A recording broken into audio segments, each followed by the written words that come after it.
You're still doing that internet thing?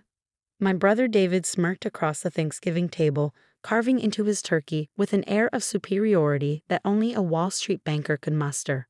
What is it again? Selling stuff on Amazon? I took a deep breath, reminding myself that engaging wasn't worth it. 5 years of these jabs had taught me patience, if nothing else. It's an e-commerce platform, I said quietly, reaching for the mashed potatoes. We help small businesses. Oh, honey, my mother interrupted, her voice dripping with false sympathy.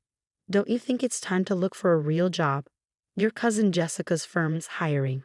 My name is Olivia Walker, and for the past 5 years, I've been building what would become one of the most successful e-commerce platforms in the country. Not that my family would know it, to them, I was just their wayward daughter who'd thrown away a promising career in finance to play on the internet. Mom, I started, but my father cut me off with a wave of his hand. Enough, Olivia. This little hobby of yours has gone on long enough. You're 30 years old. It's time to grow up and join the real world. The real world. As if spending 18 hours a day building a company from scratch wasn't real enough. As if the thousands of businesses using my platform weren't real. As if the millions in revenue we were generating wasn't real money. But they didn't know about any of that.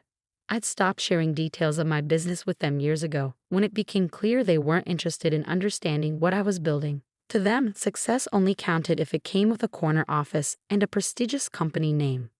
Speaking of the real world, David chimed in. Did you hear about my latest deal? Closed it yesterday, biggest merger in the firm's history. My mother beamed, reaching across the table to squeeze his hand.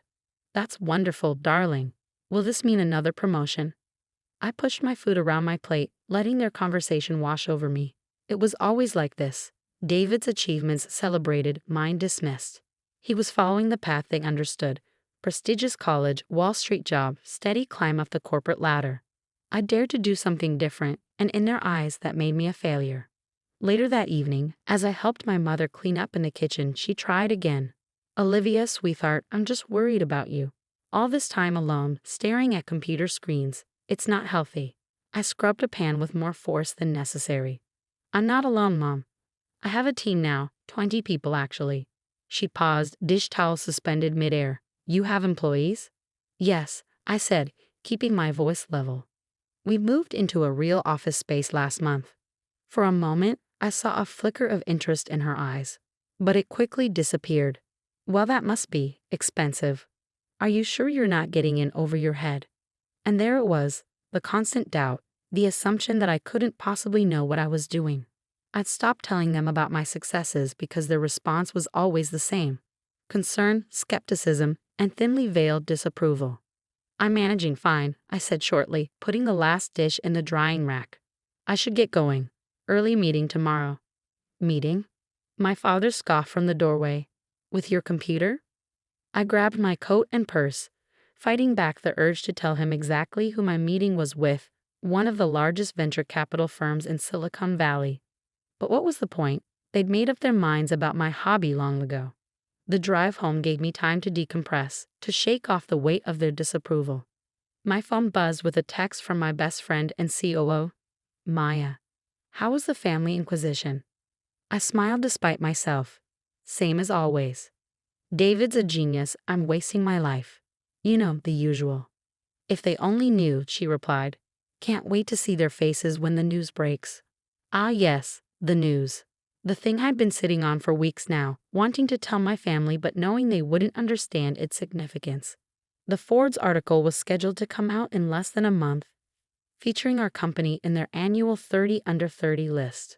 But it wasn't just that. They were doing a full profile on our Me2Work rise in the e-commerce space. I pulled into my driveway, my modern townhouse a stark contrast to the modest suburban home I just left. Another sign of success I kept quiet about. My family still thought I lived in my starter apartment, barely making ends meet. Inside, I kicked off my heels and settled onto my couch, opening my laptop to check the day's numbers. Even on Thanksgiving, our platform never slept. The dashboard showed over $500,000 in transactions processed just today, a slow day given the holiday. 5 years ago, this had all been a dream.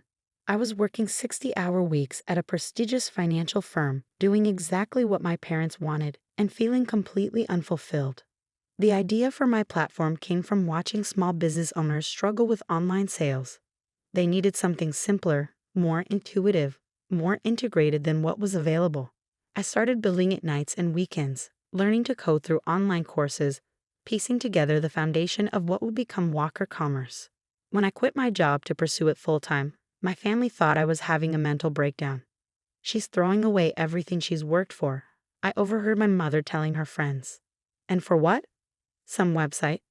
Those early days were brutal. Living on savings, working from my tiny apartment, dealing with endless technical challenges and skeptical potential clients. But slowly, steadily, it started to work. Small businesses signed up. The platform grew. Revenue started trickling in. I hired Maya first, my old college roommate who'd been quietly cheering me on from the beginning. She left her corporate job to join me, believing in my vision when even I had doubts. Together, we refined the platform, expanded our services, and started building a real company. My phone buzzed again. An email from our lead developer about a new feature launch. I responded quickly, then noticed another message from our PR team about the upcoming Forbes piece. They wanted to schedule a photo shoot next week. A photo shoot for Forbes magazine. Sometimes it still felt surreal. The next morning, I was in our office early as usual. The space was modern and open, with exposed brick walls and huge windows. A far cry from the corporate cubicles my family thought represented success. Our team would be in later, but I liked these quiet moments to focus on strategy. "You're here early," Maya said, walking in with 2 cups of coffee. She handed me one, settling into the chair across from my desk. Still recovering from family fun. I took a grateful sip, just the usual drama. Dad asked if I was still doing that internet thing. Maya rolled her eyes. "As opposed to what he's doing, running the same insurance agency his father started 50 years ago." "Hey," I protested weakly, "that's a real business." "Right," she laughed, "because helping thousands of small businesses succeed isn't real enough." She had a point. Our platform had processed over $100 million in transactions last month alone. We'd helped countless small businesses survive and thrive during the pandemic by giving them easy access to online sales. Our latest valuation put us at just over $500 million. But try explaining that to people who thought success meant wearing a suit and sitting in meetings all day. "The Forbes piece comes out in 3 weeks," Maya reminded me. "Have you decided how you're going to tell them?" I sighed, leaning back in my chair. "I was thinking of just letting them find out when it publishes. Is that petty? After 5 years of them dismissing everything you've built?" "No, it's not petty. It's karma." Our conversation was interrupted by the arrival of our development team, eager to show us the latest platform updates. Soon the office was buzzing with activity. Designers collaborating on user interface improvements, customer service reps helping clients optimize their stores, marketing team members planning our next campaign. This was my real world. A thriving company built from nothing but an idea and relentless determination. Every person here believed in what we were doing, understood the vision I had from the beginning. Unlike my family, they didn't need to see my name in Forbes to know we were building something extraordinary. Later that afternoon, I had a video call with our newest board member, a veteran tech entrepreneur who'd invested in our latest funding round. "The numbers look fantastic," he said, reviewing our monthly report. "You've built something remarkable here, Olivia. Not many founders can scale this fast while maintaining such strong fundamentals." I smiled, remembering my father's dismissive comments about my little hobby. "Thank you," I said. "We're just getting started." Indeed, the Forbes piece should help with visibility. Have you thought about how this might change things? I had thought about it, probably more than I should have. The article wouldn't just announce our inclusion in the 30 under 30 list. It would detail our growth, our valuation, our impact on the e-commerce landscape. It would make public everything I kept quiet about for years. "I'm prepared for the attention," I assured him. "We've got a solid PR strategy in place." What I didn't say was that I was more concerned about my family's reaction than any public scrutiny. How would they handle learning that their failing daughter had built a $500 million company right under their noses? That evening, as I worked late in my office, my mother called. I almost let it go to voicemail, but guilt won out. "Hi, Mom." "Olivia, honey, I've been thinking about what we discussed yesterday, she began, her voice taking on that careful tone she used when she thought she was being helpful. Jessica's firm really would be perfect for you. They even offer great benefits. I pinched the bridge of my nose, staring at the multiple monitors on my desk displaying our platform's real-time analytics. Over 10,000 transactions have been processed just in the time since she'd started talking. Mom, I appreciate the thought, but I'm not looking for a job. My business is doing well. But is it stable? Do you have health insurance? A retirement plan? These are important things, Olivia. I thought about our comprehensive benefits package, the equity all our employees received, the 401 matching we'd implemented last year. But explaining any of that would just lead to more questions I wasn't ready to answer. I'm fine, Mom. Really. She sighed, that heavy, disappointed sound I'd grown so used to. I just don't understand why you won't consider other options. Your brother. I have to go, I interrupted. I have a call with our West Coast team. After hanging up, I sat in silence for a moment, looking around my office. The wall opposite my desk displayed our company values in bold letters: innovation, integrity, impact. Below them hung framed articles from various tech publications praising our platform's innovations. None of them meant anything to my family. They weren't from the Wall Street Journal or Financial Times, so they didn't count. Maya stuck her head in, waving a tablet. Final approval needed on the Forbes photo shoot location. They want to do it here in the office. Thoughts? I nodded. Makes sense. Just make sure they get shots of the team, not just me. This isn't a one-woman show. Speaking of the team, she said, settling into a chair, morale is through the roof since we announced the new equity distribution. People are excited about the growth. Our latest funding round had allowed us to increase everyone's equity stakes, something I was particularly proud of. Everyone who helped build this company deserved to share in its success. That's good, I said, then hesitated. Maya, am I being childish about my family? Should I just tell them everything? She considered this for a moment. Remember when you first started and they told you it was just a phase? That you'd come crawling back to your real job within 6 months? I nodded. And remember when you landed your first major client and they said it was just luck? That you couldn't build a sustainable business on the internet? Yes. And remember last Thanksgiving, when your brother literally patted you on the head and said maybe you could help him build a website for his dog's Instagram? I couldn't help but laugh at that memory. Okay, I get your point. They've had 5 years to take an interest in what you're building, to ask real questions, to understand why you believed in this so much. They chose not to. Let them find out with everyone else. She was right, of course. My family's dismissal of my work wasn't just about lack of understanding, it was about lack of respect. They decided early on that my path wasn't valid, that success only counted if it followed their predetermined script. Well, they were about to learn just how wrong they'd been. The morning the Forbes article was scheduled to go live, I sat in my office, staring at my phone. 3 weeks had passed since Thanksgiving, and my family remained blissfully unaware of what was coming. I declined their weekly dinner invitations, citing work commitments, which wasn't entirely untrue. Preparing for the publicity around the Forbes piece had kept us all busy. It's live, Maya announced, bursting into my office with her tablet. And it's, wow. I took the tablet from her, my heart racing as I read the headline. The Future of E-Commerce. How Olivia Walker Built a $500 million empire from Her Apartment. The article was everything our PR team had hoped for and more. It detailed our company's explosive growth, our innovative approach to helping small businesses, and the impact we'd had on the e-commerce landscape. There were photos of our office, our team, and yes, me, described as the visionary founder revolutionizing online retail. Your phone's about to blow up, Maya warned just as it started buzzing with notifications. LinkedIn messages, Twitter mentions, email alerts, text messages from friends and former colleagues. But nothing yet from my family. They didn't exactly follow tech news. That changed about an hour later.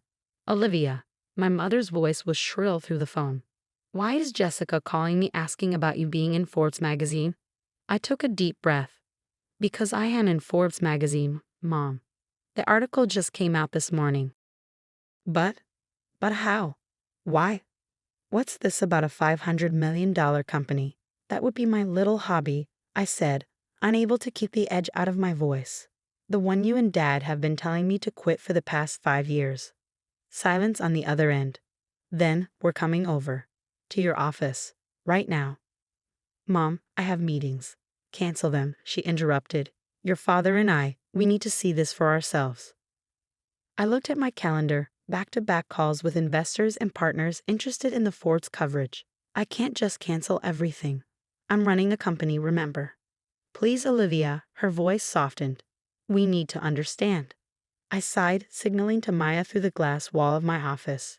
She nodded, already understanding what I needed. Fine. Come at 2. I'll have my assistant send you the address.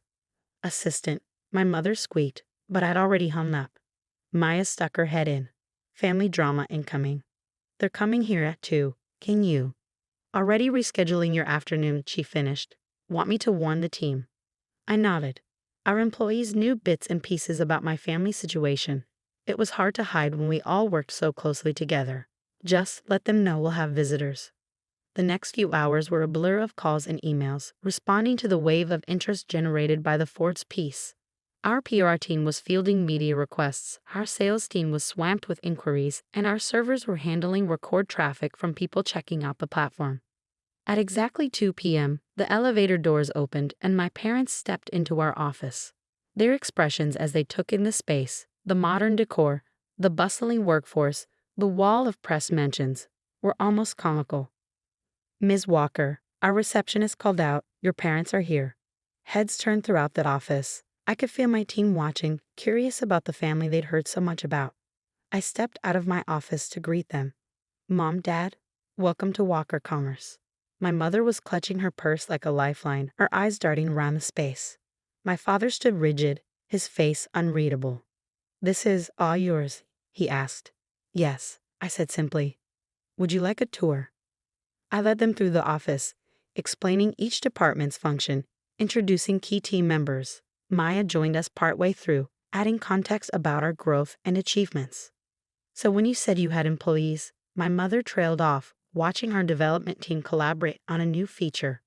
We have 78 full-time employees now, I supplied, plus contractors and part-time staff. 78? My father's voice cracked slightly. We ended up in my office, where I gestured for them to sit. The Ford's article was still open on one of my monitors, and my father's eyes locked onto it. $500 million, he said quietly. Your company is worth $500 million. As of our last valuation round, yes. I sat behind my desk, feeling strangely calm. That was 2 months ago. Given the Ford's coverage, it's probably higher now. My mother was shaking her head slowly. But? How? When? Why did you tell us? When would you have listened? I asked. When I started the company, you told me I was throwing my life away. When I landed my first major clients, you told me it was just luck. When I hired my first employees, you worried I was getting in over my head. We were concerned, my father defended. The internet, it's not stable. We wanted you to have a real career. This is a real career, Dad. Look around you. This is as real as it gets. Just then, Maya knocked and entered with a tablet. Sorry to interrupt, but you need to see this. CNBC wants to do a live interview tomorrow morning. I glanced at the email she was showing me. Book it and get PR to prep a briefing. My parents watched this exchange with wide eyes, seemingly struggling to reconcile this version of me, the CEO, the decision maker, with their image of their failing daughter. All this time, my mother said softly, when we thought you were struggling, you were building this. Yes, Mom. All those family dinners where you pushed job listings at me. I was already employing dozens of people. All those times you worried about my stability. I was raising millions in venture capital. All those moments you compared me to David. I was building something bigger than his entire firm. My father flinched at that. Olivia, you didn't believe in me, I finished. You didn't even try to understand what I was doing. You just decided I was failing because I chose a different path. That's not fair, he protested. We wanted to protect you. No, I said firmly. You wanted to control me. You wanted me to follow your definition of success. But look where I am now. I did this my way, without your support, without your approval, without your help. My mother was crying silently now, dabbing at her eyes with a tissue. My father looked lost, his usual confidence shattered. I think, he said slowly, we owe you an apology. Several, actually, Maya muttered from the doorway. I shot her a look, but couldn't help smiling. Why didn't you tell us? My mother asked again. About any of this. I leaned back in my chair, considering the question. Would it have changed anything?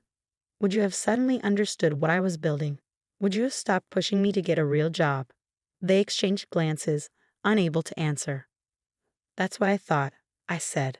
I stopped telling you about my successes because you'd already decided I was failing. Nothing I said would have changed your minds until something like this. I gestured to the Forbes article, forced you to see the truth.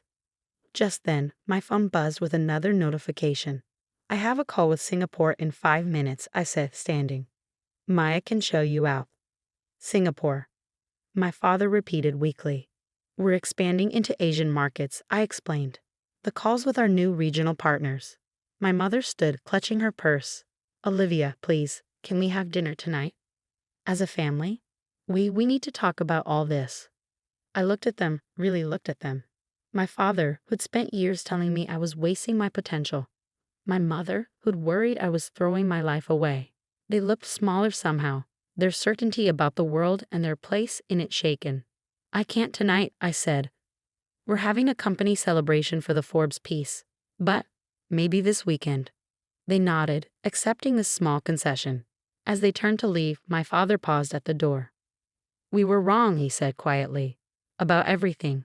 I hope you can forgive us. After they left, Maya returned to my office. Well, that was intense. I laughed, but it came out shaky. 5 years of dismissal and doubt, ended by one magazine article. Not just any article, she corrected. A Forbes profile about the $500 million company their failing daughter built while they weren't paying attention. That evening, at the company celebration, I looked around at my real family, the team that had believed in me, worked with me, helped build this dream into reality. We'd done this together, proving that success doesn't always look like what others expect it to. My phone buzzed with a text from David. Just saw the Forbes piece. Holy shit, sis. Why didn't you say anything? I smiled, typing back. You mean about my little internet hobby? The next few weeks were a whirlwind of media appearances, speaking engagements, and endless congratulatory messages. My parents attended every interview they could find, sitting in the audience with expressions somewhere between pride and embarrassment.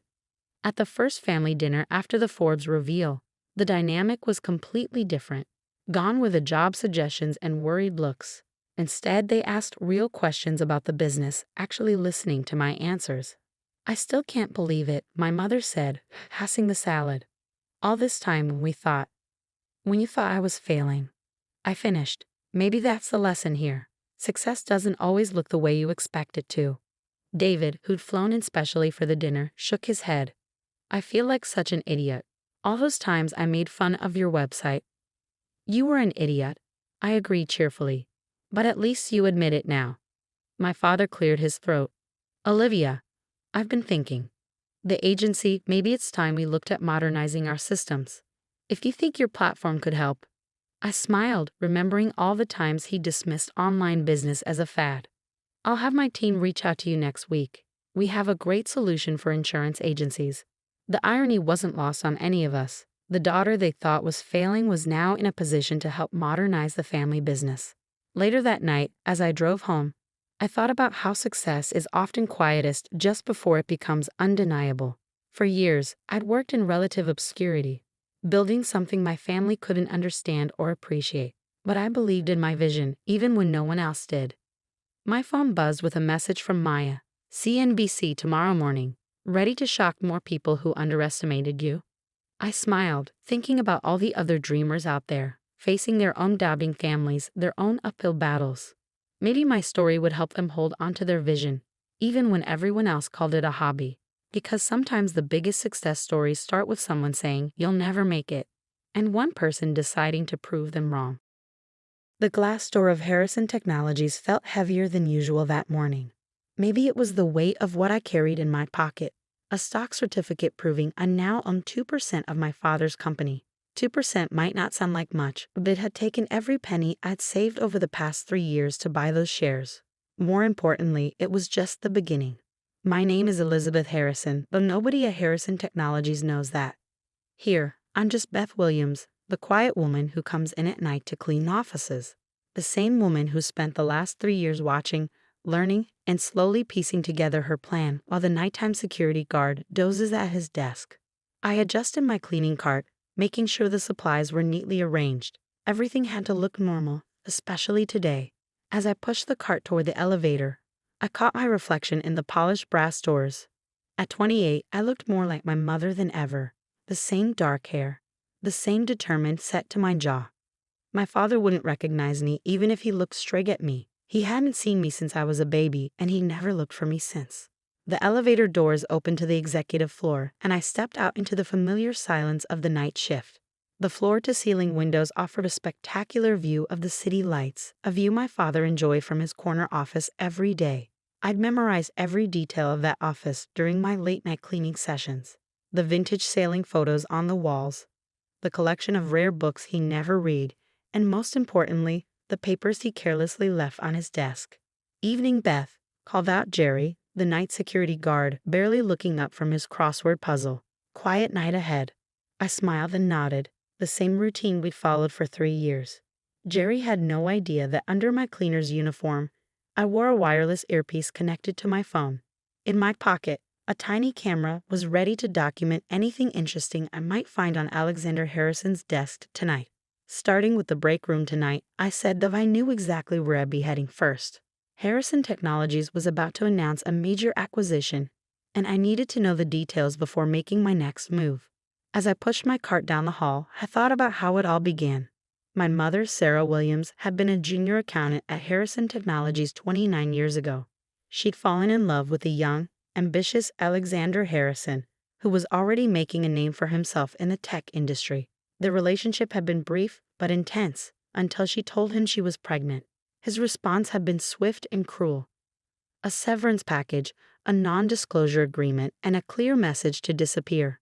My mother, young and scared, had taken the money and moved across the country. She'd raised me alone, never hiding the truth about my father, but never letting it define me either. "Get an education," she'd always said.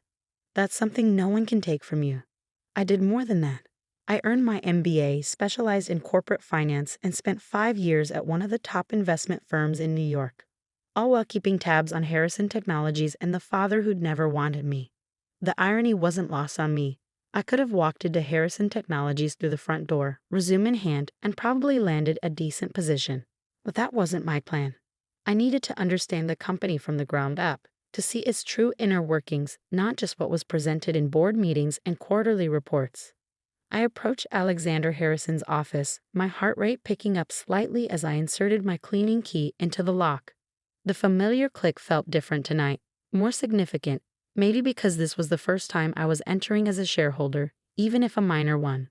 The office was exactly as he'd left it, papers scattered across the desk, his laptop closed but not locked away, a security oversight I'd noted months ago, and a half-empty coffee cup perched precariously near the edge of his desk. I started my usual cleaning routine, but my attention was focused on the documents partially hidden under a folder marked confidential. As I dusted his desk, I carefully shifted the papers so my hidden camera could capture the contents. Acquisition details, just as I'd suspected, but something else caught my eye. A personal letter, handwritten on expensive stationery. My hands trembled slightly as I read the first lines. "Dear Alexander, as my health continues to decline, we need to discuss the future of Harrison Technologies." It was from Thomas Harrison, my grandfather, the founder of Harrison Technologies. I'd never met him, but I'd studied everything about him while planning my strategy. He built this company from nothing, turning a small software development firm into a tech giant. Now, at 82, he was apparently facing his mortality and questioning his son's leadership. I photographed the letter quickly, my mind already racing with the implications.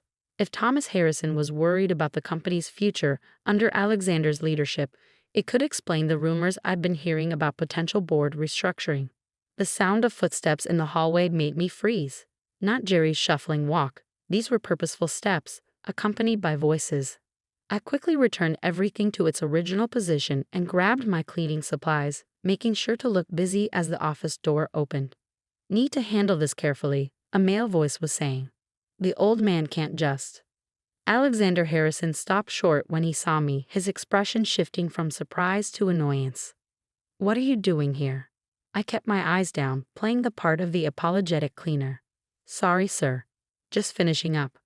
I'll come back later. No need, he said dismissively. We'll be working late. Skip this office tonight.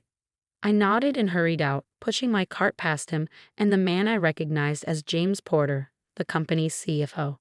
As I closed the door behind me, I caught a glimpse of my father's face, the face I'd studied in magazines and company photos for years. He looked tired, worried even. The letter from my grandfather must have hit harder than I'd thought. Back in the hallway, I let out a slow breath. Close calls were part of the job, but this one felt different. Maybe because I'd seen something in my father's eyes I hadn't expected. Fear. Alexander Harrison, the man who'd built his reputation on being untouchable, was afraid of losing control. I continued my rounds, but my mind was working overtime. The pieces were falling into place faster than I'd anticipated. Thomas Harrison's letter, the acquisition plans, the board restructuring rumors, it all pointed to a company in transition, and transition meant opportunity. 3 years ago, when I first took this job, my plan had been simple: gather information, build evidence of my father's questionable business practices, and use it to force him to acknowledge me. But somewhere along the way, it had evolved into something bigger. I didn't just want acknowledgement anymore. I wanted what should have been mine all along: a place at Harrison Technologies, not as a cleaner, not even as Alexander Harrison's daughter, but as someone who could lead this company better than he ever had. The 2% ownership I'd acquired was just the beginning. With the right moves and the information I gathered, I could position myself to take control when the inevitable power struggle began. As I finished my shift and packed up my cleaning cart, I thought about my mother. She'd passed away 2 years ago, never knowing I'd taken this job, never knowing I found a way to infiltrate the company that had once cast her out. Part of me wished she could see me now, but another part was glad she couldn't. She'd always warned me about the price of revenge, about how it could consume you if you weren't careful. This isn't about revenge, I whispered to myself as I walked to my car. This is about justice. But as I drove home to my modest apartment, I couldn't help wondering if there was really a difference. The stock certificate in my pocket felt heavier than ever, a tangible reminder of the line I'd crossed. There would be no going back now.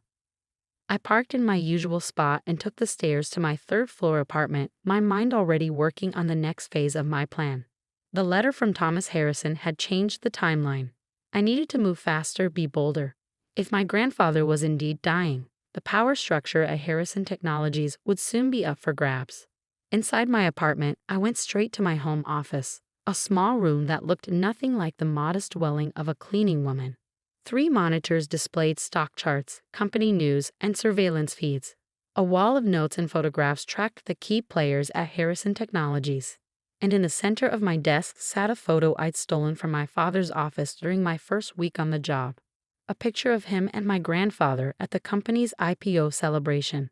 I pulled out my phone and downloaded the photos I'd taken that night.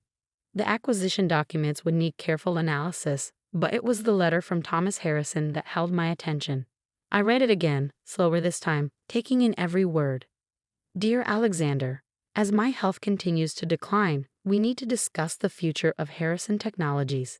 Your recent decisions have given me cause for concern. The board shares my worries about the direction you're taking the company. I built this company on innovation and integrity, not just profit margins. Your focus on short-term gains over sustainable growth goes against everything I've tried to teach you. Perhaps my biggest failure was not seeing this sooner. We need to meet. There are things you don't know, decisions I've made that will impact the future of Harrison Technologies. Don't make me formalize this through the board. Your father, Thomas. I sat back in my chair, a smile playing at my lips. Thomas Harrison wasn't just worried about the company, he was preparing to take action. The question was, how could I use this to my advantage? I pulled up the company's shareholder registry on my computer. My 2% ownership was hidden behind a series of shell companies, untraceable to me. But I wasn't the only one quietly buying shares. Several investment firms had been accumulating small positions over the past few months. Were they anticipating the same power struggle I was? A notification popped up on my screen, an email from my contact at the SEC. Another piece of the puzzle was falling into place. Tomorrow, I would take the biggest risk yet in my carefully orchestrated plan.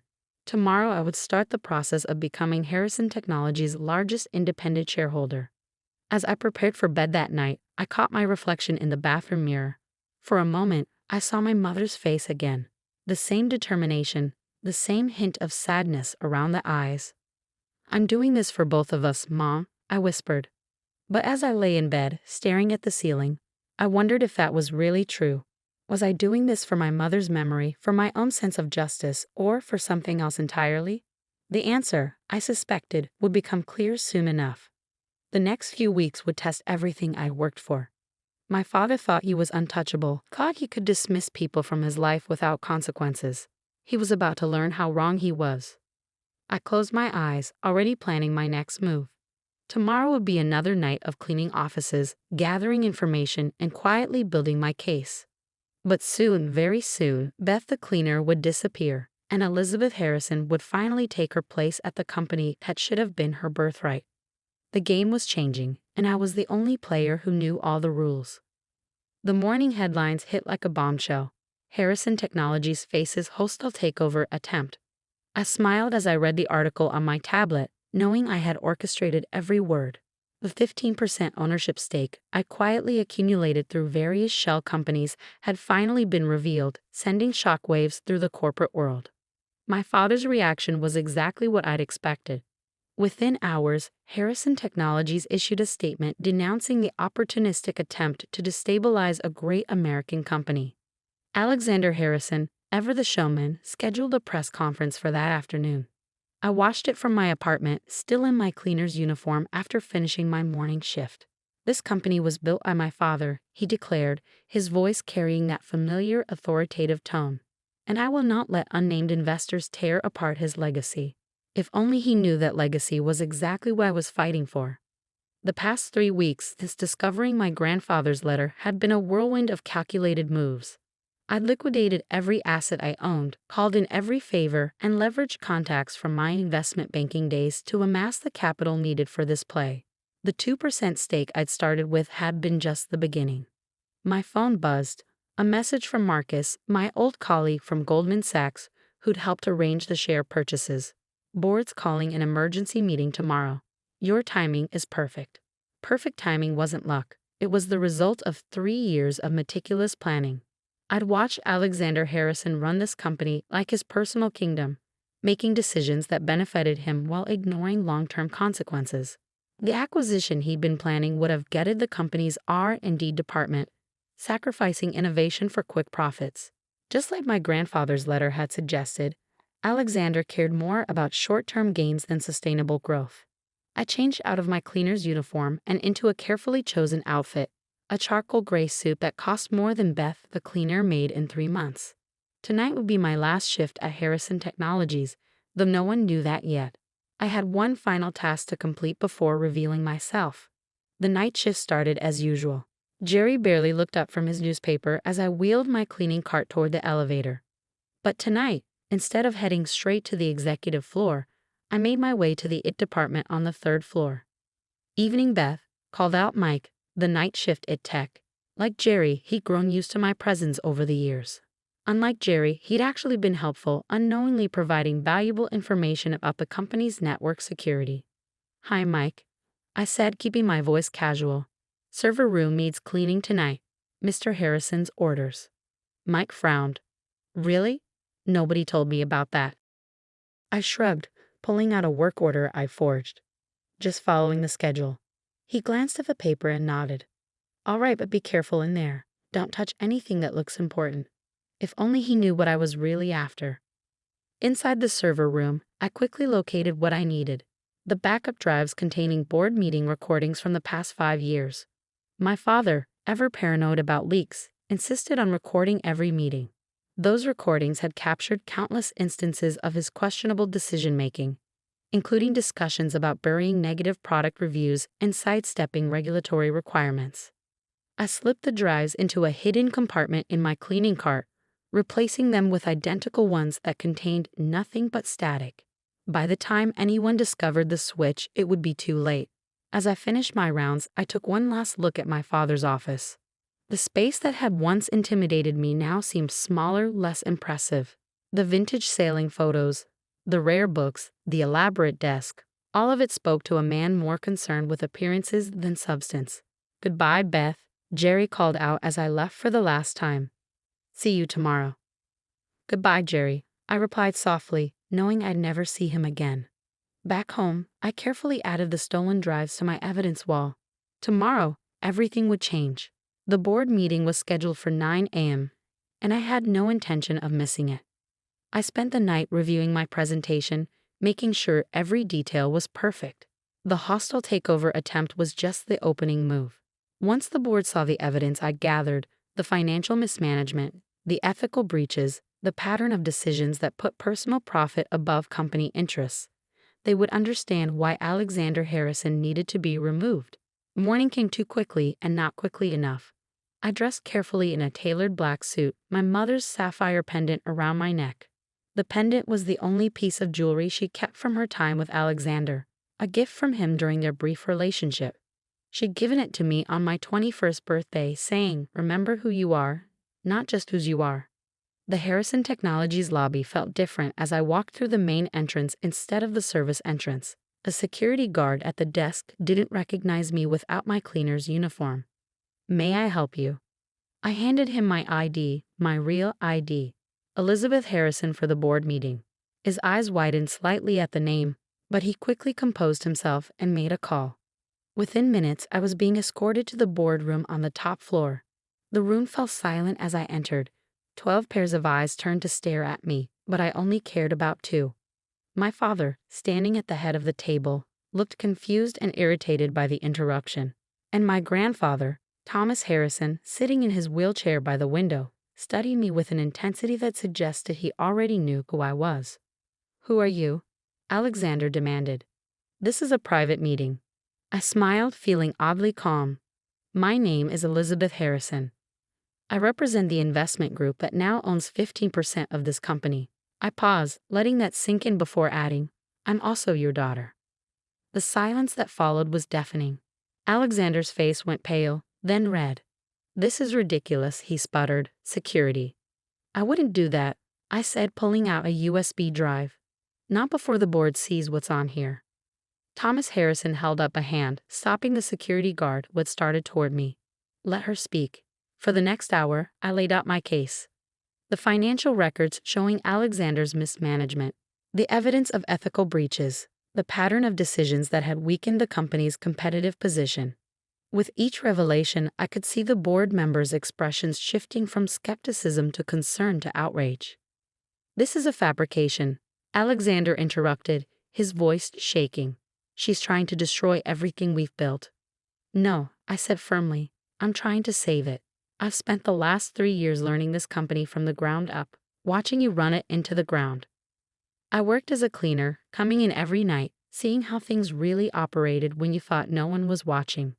Thomas Harrison wheeled himself forward, his eyes never leaving my face. "Sarah's daughter," he said quietly. "I wondered if you'd ever find your way here." Alexander's head snapped toward his father. "You knew?" "I knew about Sarah's pregnancy," Thomas replied. "I tried to convince you to do the right thing back then. You refused." He turned back to me. "Continue, please." I outlined my plan for the company, returning to the principles of innovation and integrity that Thomas had built it on, investing in R&D, and developing sustainable growth strategies.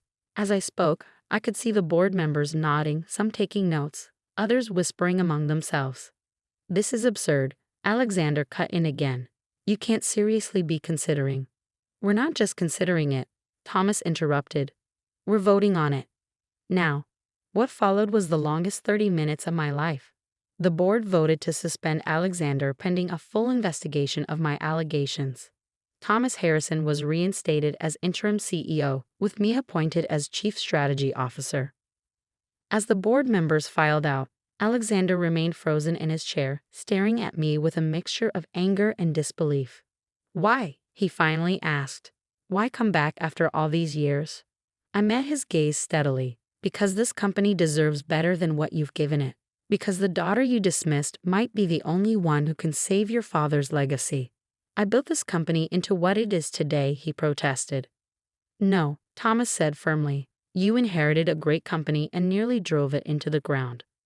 Elizabeth has shown more understanding of what Harrison Technology should be than you ever did.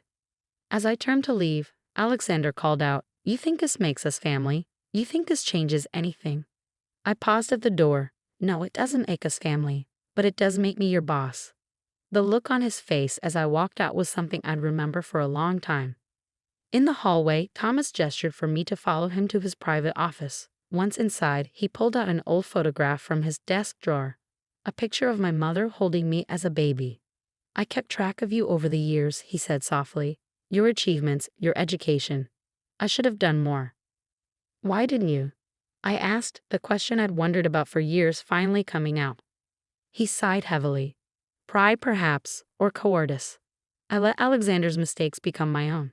He looked up at me, his eyes clear and determined. But we can fix that now, if you're willing. I studied the man who was both stranger and family. I didn't come here looking for a grandfather. I said carefully. No, he smiled. You came here to take control of a billion-dollar company, and you did it brilliantly. He wheeled himself to the window, looking out over the city. But maybe, while we're rebuilding this company, we can rebuild something else too. I joined him at the window, thinking about everything that had led to this moment. The little girl who grew up without a father. The young woman who turned rejection into determination. The cleaner who became the boss. Maybe we can, I said softly. The sun was setting over the city, casting long shadows across the office. Tomorrow would bring new challenges. Restructuring the company, implementing my plans, dealing with the fallout from Alexander's suspension. But for now, standing next to my grandfather, watching the day end from an office I'd once cleaned, I felt a sense of peace. The game wasn't over, but the rules had changed, and this time, I wasn't playing from the shadows. 1 month after taking control of Harrison Technologies, I sat in what had once been Alexander's office, reviewing the latest financial reports.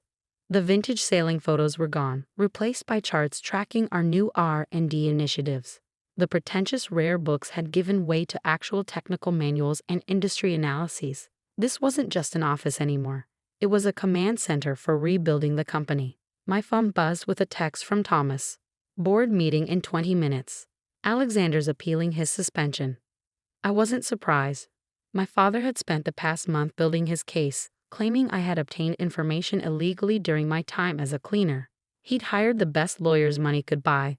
Though that money was quickly running out, the board had frozen most of his assets pending the investigation. Ready? Thomas asked, wheeling himself into my office. Despite his declining health, he'd been an invaluable ally during the transition, helping me navigate the complex relationships within the company. Always, I replied, gathering my files. How many board members is he trying to sway? 3, Thomas said grimly. Morton, Chen, and Davis. They're old friends of his, worried about their own positions if all his decisions come under scrutiny. I nodded, having expected this. Then it's time to show them what I found in the server room backups. The boardroom looked exactly as it had a month ago when I'd revealed my identity, but the dynamics had shifted dramatically. Where once I'd been the outsider forcing my way in, now I sat at the head of the table, Thomas at my right hand. Alexander and his lawyers sat at the far end, like supplicants before a court. Mr. Harrison has prepared a statement, his lawyer began, but I held up my hand. Before we hear any statements, I said, my voice carrying the authority I'd learned from years of watching my father, I'd like to share some new information with the board. I nodded to my assistant, who distributed folders to each board member. These transcripts come from board meeting recordings dating back 5 years. Pay particular attention to the highlighted sections. The room fell silent as they read. I watched their faces change as they discovered the extent of Alexander's manipulation. The backdated contracts, the buried safety reports, the systematic dismantling of the quality control processes my grandfather had put in place. This is illegal surveillance, Alexander's lawyer protested. These recordings were made on your client's own orders. I interrupted. Every board meeting for the past 5 years, recorded and archived. Company policy, isn't that right, Dad? Alexander's face had gone pale. He knew what those recordings contained. Every unethical decision, every manipulation, every time he put his own interests above the company's. Morton, I said, addressing one of his allies directly, pay special attention to the discussion about the pension fund investments. Notice how your name comes up. Morton's hands trembled as he read the relevant section. The other board members leaned over to look, and I could see the moment they understood. Alexander hadn't just betrayed the company. He implicated many of them in his schemes. This is a witch hunt, Alexander said, standing up. You're trying to destroy everything I built. You built? Thomas's voice cut through the room like steel. You inherited this company when it was at its peak. You inherited a legacy of innovation, of integrity. And what did you do with it? I made us profitable, Alexander shot back. I kept us competitive. You made yourself profitable, I corrected, pulling out another document. This analysis shows the correlation between company decisions and your personal stock trades. Notice how you always seem to sell before bad news went public, or buy before positive announcements. The lawyer whispered something urgently in Alexander's ear, but he brushed him off. You're just like your mother, he spat. She tried to trap me too, showing up with her pregnancy test and her dreams of playing happy family. The room fell silent. I stood slowly, letting his words hang in the air. My mother never tracked you. She loved you, believed in you. Her mistake was thinking you were capable of loving anything other than power and money. And what do you love? He demanded. You infiltrated this company, spied on us, manipulated your way into control. I love what this company could be, I said firmly. What it was meant to be.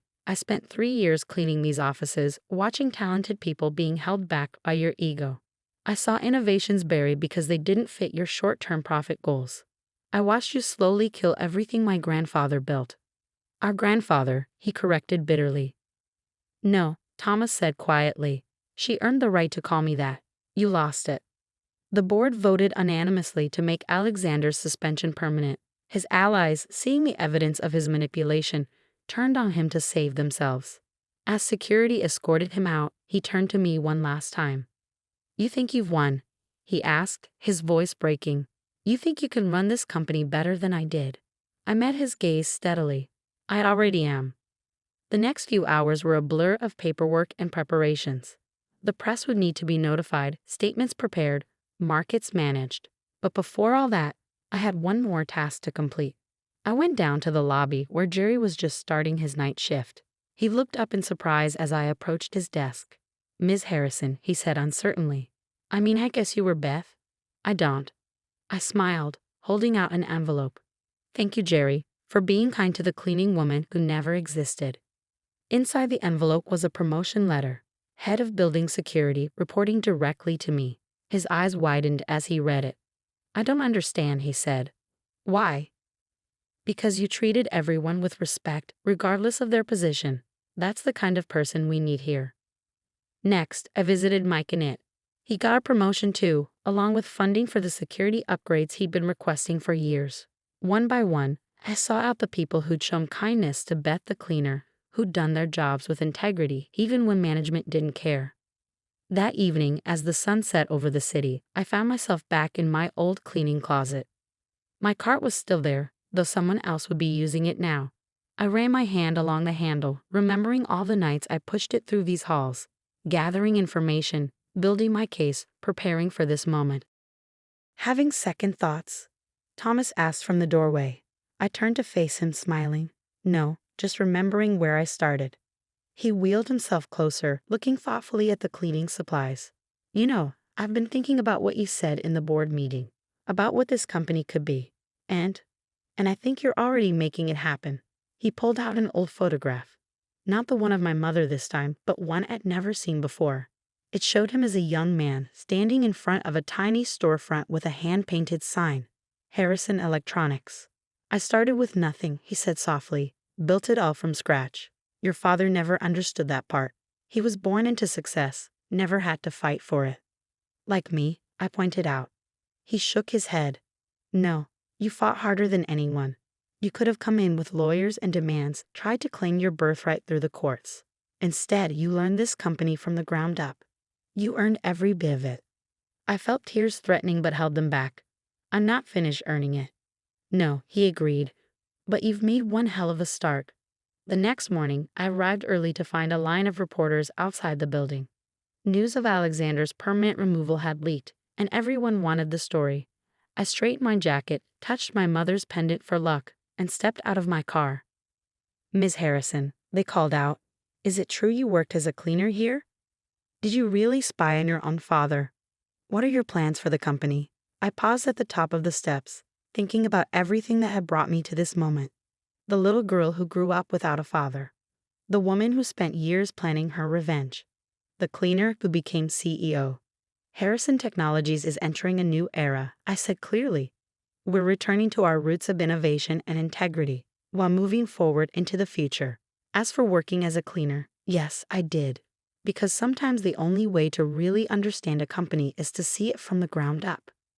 Later that day, I received a package. Inside was a frame containing my old cleaning uniform, with a note from Thomas. "Never forget where you started. It's what makes you different from him." I hung it on my office wall, right where Alexander's sailing photos used to be. A reminder that success isn't about what you're given, but what you're willing to work for. That evening, as I worked late in my office, I caught a glimpse of the night cleaning crew starting their rounds. They moved differently now, heads held higher, more confident. Word had spread about my story, and suddenly the invisible workers weren't so invisible anymore. I touched my mother's pendant, wishing she could see what I'd accomplished. She'd always told me that revenge wasn't the answer, that it would consume me if I let it. But this didn't feel like revenge anymore. It felt like justice, like restoration. My phone buzzed. A message from Alexander's lawyer. He wanted to meet, to discuss terms. I deleted it without responding. There was nothing left to discuss. The past was the past, and I had a company to run. As night fell over the city, I stood at my office window, looking out at the lights below. Somewhere out there, my father was probably plotting his next move, trying to figure out how to regain what he'd lost. But he'd never understand what he'd really lost. Not the company, not the power, but the chance to know his daughter. His loss, I decided. I had work to do. The cleaning cart still sat in my old closet, a reminder of where this all began, but now it was just that, a reminder. The game was over, and I had won, not just for myself, but for my mother, for my grandfather, and for every person who'd ever been underestimated or overlooked. Sometimes the best revenge isn't revenge at all. Sometimes it's simply becoming everything they said you couldn't be. I am Elizabeth Harrison, daughter of Alexander Harrison, granddaughter of Thomas Harrison. But more importantly, I am the woman who cleaned offices at night and became CEO by day. I am the proof that where you start doesn't determine where you finish, and I'm just getting started.